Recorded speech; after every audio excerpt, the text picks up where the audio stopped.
कैसे हैं guys. Welcome back to another show. आज मैं आपको दिखाने जा रहा हूँ एक ज़ॉम्बीज़ हॉरर मूवी जिसका नाम है Train to Busan part 2 Peninsula. Zombie virus South Korea में हर जगह फैल जाता है। एक सोल्जर युंग अपनी बहन की फैमिली के साथ एक ट्रक में जापान को जा रहा होता है। उन्हें उम्मीद है कि वहाँ ज़ॉम्बीज़ नहीं हैं। रास्ते में वो दो लोगों की फैमिली से मिलते हैं जो कि उन्हें रोकते हैं ताकि वो भी इस जगह को छोड़ सकें। ये जानते हुए कि उस औरत में वायरस हो सकता है, वो उसे ले जाने से इनकार कर देता है। फिर डरी हुई माँ युंग से भीख मांगती है कि वो बस उसकी बेटी को ही महफूज जगह ले जाए। वायरस के डर से युंग उसकी बात नहीं मानता और अपना सफ़र जारी रखता है, लेकिन वो ऐसा करने पर सैड भी होता है। युंग और उसकी बहन की फैमिली कामयाबी से एक बहरी जहाज़ पर सवार हो जाते हैं जो कि जापान की तरफ जाना था, लेकिन अभी वो हांगकांग की तरफ जा रहा होता है। युंग दूसरों से वजह जानने को जाता है कि जहाज़ ने अपना रास्ता बदल क्यों दिया। फिर वापस जाते वो ये देखकर बहुत डर जाता है कि एक कैबिन में बहुत से ज़ॉम्बीज़ हैं। इससे भी बुरा यह कि उसकी बहन अपने इन्फेक्टेड बेटे को छोड़ना नहीं चाहती और खुद भी इन्फेक्टेड हो जाती है। हर कोई ज़ॉम्बी बन चुका होता है, लेकिन युंग और उसकी बहन का शौहर चुल इस वायरस से बच जाते हैं। ये पता लगता है कि इन्फेक्टेड के डर से कोई भी मुल्क साउथ कोरिया से आने वाले लोगों की मदद नहीं करना चाहता और साउथ कोरिया का कनेक्शन बाकी सारी दुनिया से काट दिया गया है। 4 साल बाद योंग और चुल हांगकांग में बहुत गरीबी में जिंदगी गुजारे होते हैं और उन्हें वहां पेनिनसुला पीपल और वायरस होल्डर्स का टैग दिया जाता है और इस वजह से लोकल लोग उनको दूर ही रखते हैं। गैंगस्टर एक दिन उन्हें ढूंढ लेते हैं और उन्हें कहते हैं कि वो ज़ॉम्बी बने साउथ कोरिया में जाएं और वहां एक खोया हुआ खजाना ढूंढने में उनकी मदद करें। गैंगस्टर कहता है कि उसने वहां $20 मिलियन से भरा हुआ ट्रक छोड़ दिया था और वो युंग को $2.5 मिलियन देगा अगर उसने वो ट्रक ढूंढ लिया। इतने ज़्यादा पैसों का सुनकर चुल इस मिशन को करने में इंटरेस्ट दिखाता है, लेकिन युंग वापस उस ज़ॉम्बी दुनिया में नहीं जाना चाहता क्योंकि उसे पता है कि वो शायद वहां से वापस नहीं आ पाएंगे। लेकिन चुल कहता है कि ये पैसे उनकी ज़िंदगी को बहुत सुकून देंगे। युंग अपनी परेशानी फिर साइड करके मिशन करने का फैसला करता है। फिर गैंगस्टर युंग और चुल को एक बंदरगाह पर भेजते हैं। उनके साथ 2 और कोरियन होते हैं जो कि पैसों के लिए इस मिशन पर जाना चाहते हैं। गैंगस्टर्स वादा करते हैं कि जब वो पैसों का ट्रक उन तक पहुंचा देंगे तो वो उनको वापस हांगकांग भेज देंगे। ज़ॉम्बीज़ रात को सोए होते हैं और वो बस इंसानों को शोर करने पर ही ढूंढ सकते हैं, तो इसलिए जब तक वो शोर नहीं करेंगे वो महफूज रहेंगे।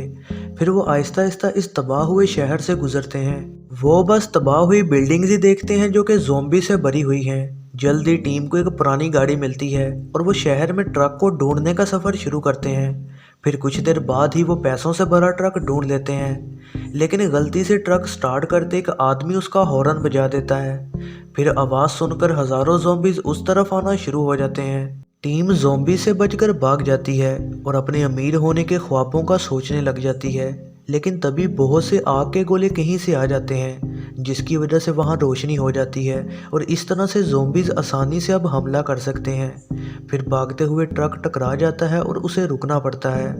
2 कोरियन को हमला करने वाले ज़ॉम्बीज़ ख़त्म कर देते हैं। चुल इस हमले में ट्रक के डब्बे में छुप जाता है और युंग बाहर ही होता है और आने वाले ज़ॉम्बीज़ को रोक रहा होता है, लेकिन गोलियां ख़त्म हो जाती हैं और ज़ॉम्बीज़ युंग की तरफ बढ़ने लग जाते हैं। ठीक उसी मोमेंट पर एक जवान लड़की एक ट्रक में वहां आ जाती है और वो युंग को इस हमले से बचा लेती है। वो लड़ते हुए ज़ॉम्बीज़ में से गुजरते हैं और कईयों को मार देते हैं। बहुत देर तक भागने के बाद उन्हें एक पुल के पास रुकना पड़ता है जहां कई ज़ॉम्बीज़ खड़े होते हैं। फिर उस लड़की की छोटी बहन एक रिमोट कंट्रोल कार को भेजती है। गाड़ी का म्यूजिक और रोशनी ज़ॉम्बीज़ को उसकी तरफ अट्रैक्ट कर देती है। लड़की को मौका मिलता है और वो वहां से भाग निकलती है।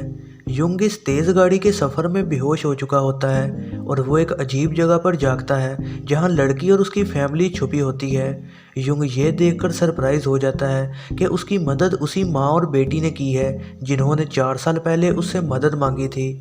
छुपी हुई फैमिली खुश होती है जब उन्हें पता लगता है कि युंग हांगकांग से है, क्योंकि वो पहले समझ रहे होते हैं कि वो यूनिट 631 से है, जो कि एक बहुत बड़ा ग्रुप है जिसे प्राइवेट किम और कैप्टन सीओ चलाता है, जो कि गवर्नमेंट सोल्जर्स हुआ करते थे और अब वो एक मुजरिम बन गए हैं और जिंदा रहने को कुछ भी कर सकते हैं। ये पता लगता है कि यूनिट 631 ने ही उस पैसों के भरे ट्रक को आग के गोले फेंक कर रुकवाया था और वो उसे अपने शेल्टर तक ले गए हैं। वो छुपे हुए चुल को भी पकड़ लेते लेते हैं और उसे इंटरटेनिंग फाइटर्स की तरह इस्तेमाल करना चाहते हैं, जिनको ज़बरदस्ती ज़ॉम्बी से लड़ाया जाता है। चुल अपनी पहली लड़ाई से जिंदा बच जाता है, लेकिन वो बहुत डर चुका होता है। कैप्टन सीओ बाद में ट्रक में पैसों को देखता है और वो गैंगस्टर से वादा करता है कि वो पैसों को बंदरगाह तक लाएगा और इसके बदले वो कहता है कि पेनिनसुला से बाहर निकलेगा। ठीक उसी टाइम युंग मदर को अपने मिशन का बताता है। फिर वो फैसला करते हैं कि वो पैसे वापस हासिल करेंगे, क्योंकि उसी से ही वो इस जगह से निकल सकते हैं। लेकिन उनका दादा कहता है कि वो आर्मी से कांटेक्ट करेगा ताकि वो उन्हें बचा लें, लेकिन बाकी सारे कहते हैं कि उसका जहनी तवाज़ुन ठीक नहीं। रात को वो कार में निकलते हैं और सीधा उस यूनिट के शेल्टर तक जाते हैं। युंग और मदर चुपके से अंदर जाके उस ट्रक को ढूंढ लेते हैं। फिर उन्हें पता लगता है कि चुल अभी भी जिंदा है।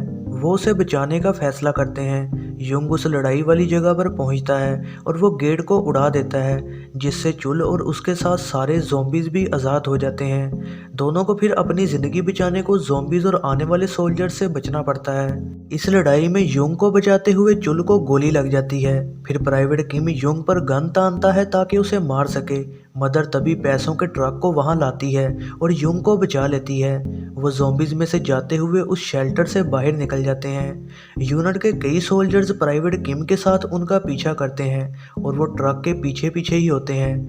मदर पीछे आने वाली कार्स पर लाइट मारती है, जिसकी वजह से कई ज़ॉम्बीज़ उन कार्स पर हमला कर देते हैं, लेकिन प्राइवेट किम इस अटैक से बच जाता है। वो उनका पीछा करता रहता है और अपने सारे साथियों को उस तरफ आने का कहता है और वो ट्रक पर लाइट मारते हैं, जिससे हजारों ज़ॉम्बीज़ उन पर हमला करने लग जाते हैं। युंग पास की बिल्डिंग की खिड़कियों पर गोलियां मारता है, जिसकी वजह से और बहुत से ज़ॉम्बीज़ ऊपर से नीचे गिरने लग जाते हैं। प्राइवेट किम उन ज़ॉम्बी से टकराता है और मारा जाता है। युंग और बाकी चारों इस बात से खुश होते हैं कि वो यहाँ से भाग पाएंगे, लेकिन तभी कैप्टन सीओ अपनी कार उनमें लाकर मारता है। कैप्टन सीओ मदर को बंदी बना लेता है और वो इसके बदले उनसे ट्रक मांगता है। फिर इस दौरान दादा छोटी बच्ची को बचा रहा होता है और उसे गोली मार दी जाती है। फिर कैप्टन सीओ उस ट्रक को वहां से ले जाता है और बाकी चारों को वहीं छोड़ देता है। कैप्टन सीओ उन पैसों के ट्रक को उस बंदरगाह तक ले जाता है, जहां उसने गैंगस्टर के साथ डील पूरी करनी थी ताकि वो ज़ॉम्बी की दुनिया से भाग सके, लेकिन उसे गैंगस्टर्स मार देते हैं। मरने से पहले कैप्टन सीओ ट्रक को बैक गियर में डाल देता है, जिससे कि कार्गो गेट बंद नहीं हो पाता, जिसकी वजह से बाहर मौजूद ज़ॉम्बीज़ अंदर जाते हैं और सबको मारना शुरू कर देते हैं। ये देखते हुए कि ज़ॉम्बी शिप के अंदर घुस गए हैं, युंग और बाकी खुद को लकी समझते हैं, लेकिन इसके साथ साथ वो बहुत डिसअपॉइंट भी होते हैं, क्योंकि उनकी आखिरी उम्मीद ख़त्म हो गई है और अब न जाने फ्यूचर में क्या होगा। फिर दादा अपने जख्मों की वजह से मर जाता है। बचे हुए चारों एक अमेरिकन हेलीकॉप्टर को देखते हैं। इस तरह से उनके बचने की उम्मीद फिर जाग जाती है। मदर कहती है कि वो पीछे रुकेगी ताकि आने वाले ज़ॉम्बीज़ को रोक सके, और वो युंग को कहती है कि वो लड़कियों को एक महफूज जगह लेकर जाए। अपनी माँ से बिछड़ने के डर से बेटी सोल्जर्स को एक गन के साथ डराती है कि वो उसकी माँ को पीछे न छोड़ें। युंग को ख्याल आता है कि उसने 4 साल पहले मदर की मदद नहीं की थी और वो मदर को फिर से पीछे नहीं छोड़ना चाहता। वो अपनी जान उसे बचाने को खतरे में डाल देता है। फिर दोनों एक साथ कोशिश करके ज़ॉम्बी से बचते हुए हेलीकॉप्टर पर सवार हो जाते हैं, जो कि ज़ॉम्बी शहर से उड़ जाता है और शायद न जाने कितने ही और इंसान वहां अभी भी फंसे होंगे। यह ज़रनाब मूवीज़ रिव्यू वीडियो पसंद आई हो तो लाइक ज़रूर कीजिएगा, और ऐसे ही नई वीडियोस के लिए चैनल को सब्सक्राइब और बेल नोटिफिकेशन को ऑन करना ना भूलिएगा।